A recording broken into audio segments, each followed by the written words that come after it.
silamɛya diinɛ in welela tuguni. O diinɛ in welela silamɛya diinɛ in welela tuguni. A diinɛ in welela Muhamadu diinɛ in welela n kɔrɔ sa. Mamadu y'a fɔ Aminata wolo de y'a fɔ n ye. A ko di. Mamadu y'a fɔ Abulayi wolo de y'a fɔ n ye. Ala. Mamadu y'a fɔ Alakira kanu y'a fɔ n ye. A ko diinɛ baraka kɛ silamɛya diinɛ in welela tuguni. A diinɛ in welela silamɛya diinɛ in welela n kɔrɔ. Bubakari y'a fɔ Alakira teri y'a fɔ n ye. A ko di. Umaru y'a fɔ Alakira dɛmɛ ma y'a fɔ n ye. Ala. Usumana y'a fɔ Alakira kanu y'a fɔ n ye. Kosɛbɛ. Ali y'a fɔ Jahilu Maloba y'a fɔ n ye. A ko diinɛ baraka kɛ silamɛya diinɛ in welela tuguni. A diinɛ in welela Muhamadu diinɛ in welela n kɔrɔ. Aliyu y'a fɔ Alakira kanu y'a fɔ n ye. A ka na. Ali y'a fɔ Aidara dɛmɛ ma y'a fɔ n ye. Kosɛbɛ. Ali y'a fɔ Wajulu dɔgɔtɔrɔ y'a fɔ n ye. A ko di. Ali y'a fɔ Fama Ala kanu y'a fɔ n ye. A ko diinɛ baraka kɛ silamɛya diinɛ in welela tuguni. Diinɛ in welela Muhamadu diinɛ in welela n kɔrɔ.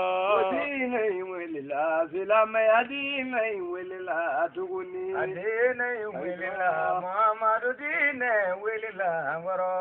Mamadu y'a fɔ Fama Ala kanu y'a fɔ n ye. Kosɛbɛ. Mamadu y'a fɔ Kuruhane tigi kira y'a fɔ n A ye. ko di. Mamadu y'a fɔ Surunali tigi kira y'a fɔ n ye. Naamu.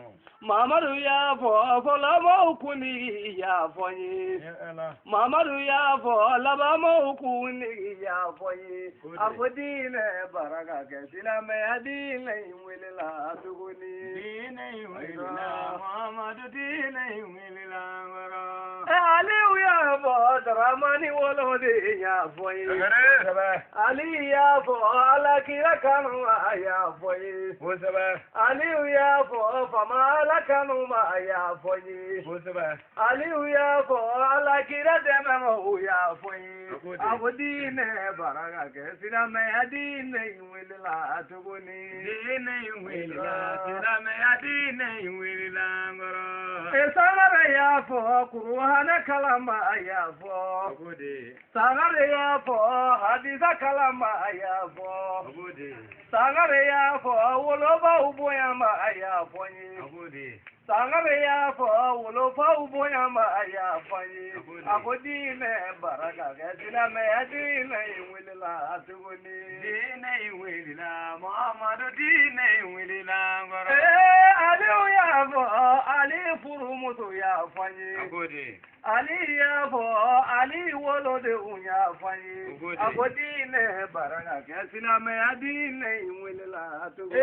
Diinɛ in welela Muhamadu diinɛ in welela n kɔrɔ di. Diinɛ in welela silamɛya diinɛ in welela tuguni. Ko Ali y'a fɔ Ali Sangare y'a fɔ an ye. Ali y'a fɔ Adisa Dɔma y'a fɔ n ye. Ali y'a fɔ Kuranɛ dɔgɔtɔrɔ y'a fɔ an ye. Ali y'a fɔ ko Fiku dɔnnima y'a fɔ n ye. Aliyu y'a fɔ angilɛ kalama y'a fɔ an ye. Ali y'a fɔ Faransɛ dɔgɔtɔrɔ y'a fɔ an ye. Ali y'a fɔ arabu dɔma y'a fɔ an ye. Ali y'a fɔ Ala dɔma Aliyu y'a fɔ an ye.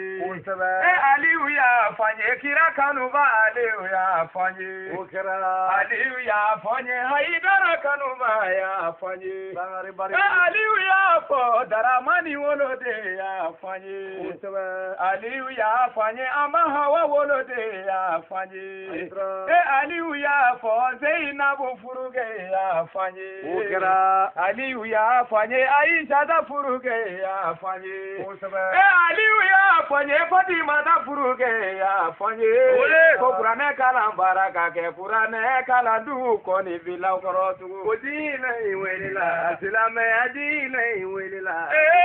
Diinɛ jo bawuyo o dine welela mamadu dine welela korobo bale o dine welela azirame adine welela tuguni ni auna nene auna na jigu barekada ni auna nene auna na jigi konyumando ali be jo damuna nebi barekada ali wele sandi jara tungarango angi barekada isumane haidara ko kwangi barekada baro fine talida o kwangi bareka ali sangare yo auna nagi barekada sandi fatima ko aungi bareka nyumanda sandi aisha ko kwangi bareka nyumanda sandi alima ko aliyu kwangi barekada madani jini dola madani mo angi barekada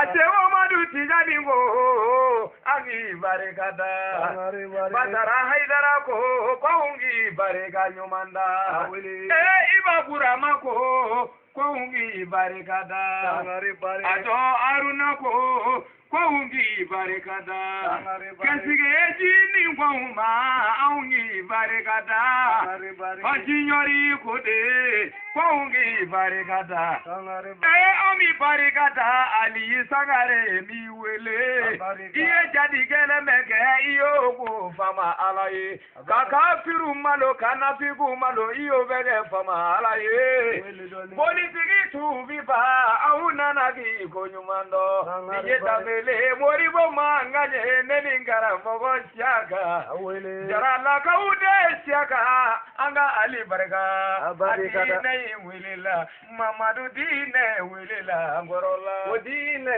welela asilame adine welela asuguni asangare la dube silame de umbe korola ya sangare dube mumini be jigi korola ya sangare be ala jo jigi korola ya mimi ala fe bi famu sorola ya na soro horo nya do osira numbola me na soro la ala ko ayo osira bon be na soro la anga jando nyogo ganu na iyo famunya na bari je anga jando dame kana tinyambolo ami barikada iga ya bakara denuma mani ne wulena iga ya fanema amura kungulu dimi doni mbena ali ya fama adine welela silame adine welela goro adine welela silame adine welela goro